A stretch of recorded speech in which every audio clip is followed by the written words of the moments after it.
Before I get too deep into my message for today, I wanted to just take a moment to let you know how much I miss everyone and seeing everyone in worship. I look forward to the day when we can all be back together, be with one another, and enjoy that time together. In the meantime, this is what we have available to us, so I appreciate the opportunity to be able to connect with you in this way. Please feel free to give me a call or to email me, to text me, communicate with me in some way if there's anything that you need. The other thing I want to let you know is that today's message is going to be based on our gospel reading for the fifth Sunday in Lent, and that is the gospel according to St. John, chapter 11, verses 1 through 45. That's a long reading, so I'm not going to do the whole reading here right now. I hope you had a chance maybe to read that lesson before hearing this message, or if you want to pause the message and read the lesson so you have the context, feel free to do that. Or if you want to go on and go back and look at the reading later, or whatever works best for you, certainly. But I want to let you know that that's what this message is based on, that gospel text, again, from John 11, verses 1 through 45. Now, in writing about today's gospel lesson, one commentator made this interesting observation. He wrote, "We read biographies not to learn about others, but to learn about ourselves.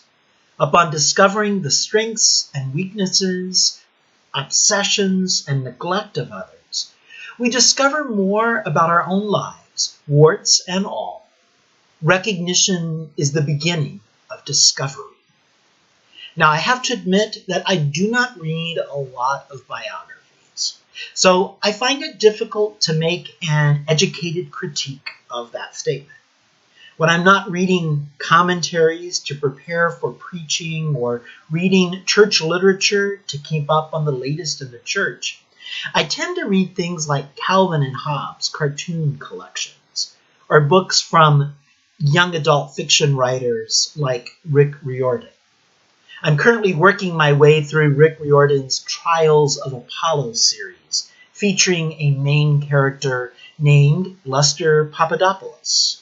Now, my connection to the series is probably more than a little obvious, since the main character and I share the same first name. And I'd like to add a little humor to my life from time to time, especially in trying times like we have had over the last few weeks with the coronavirus. So that's when I bring out my Calvin and Hobbes collection. The biography section of the bookstore or library is honestly not my favorite section, and I'm not sure of the reason or reasons why most people who read biographies do so. But this commentator's observation does make sense to me.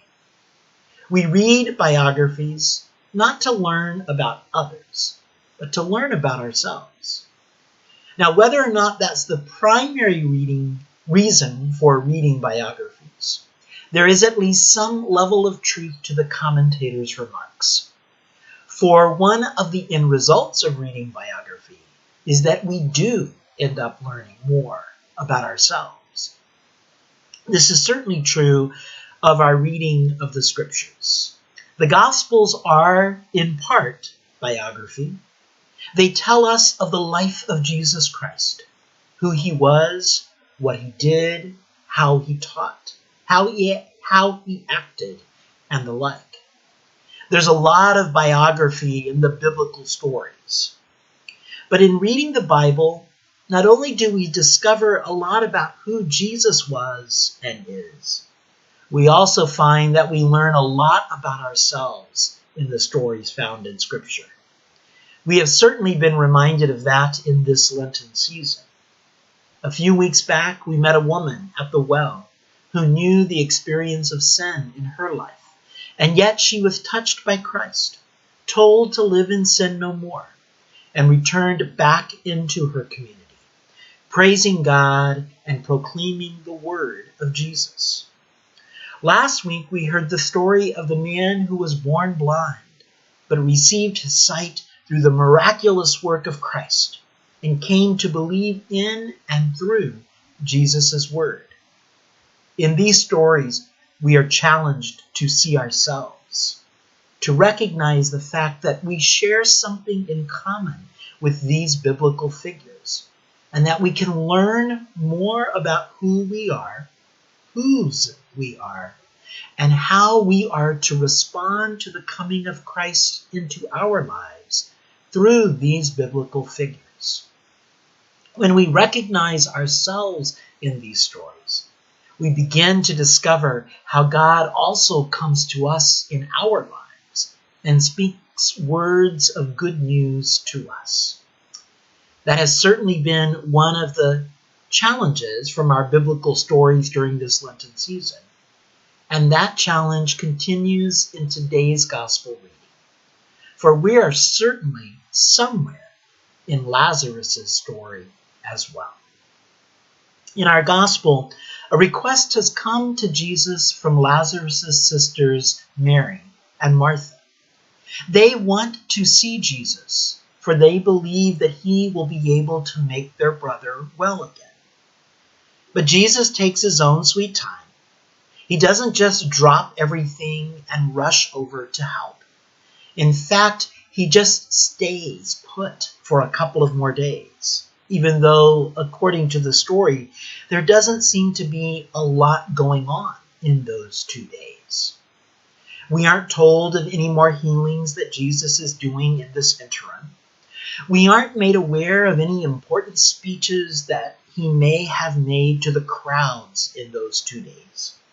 He just seems to be taking it easy and relaxing for a couple of days. And then he decides that it is time to go. God seems to have God's own time clock and calendar.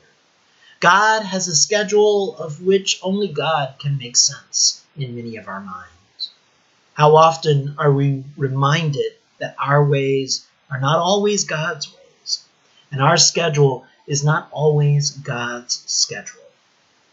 We are not as patient as God, and we do not always have the big picture in mind when we are busy making our decisions.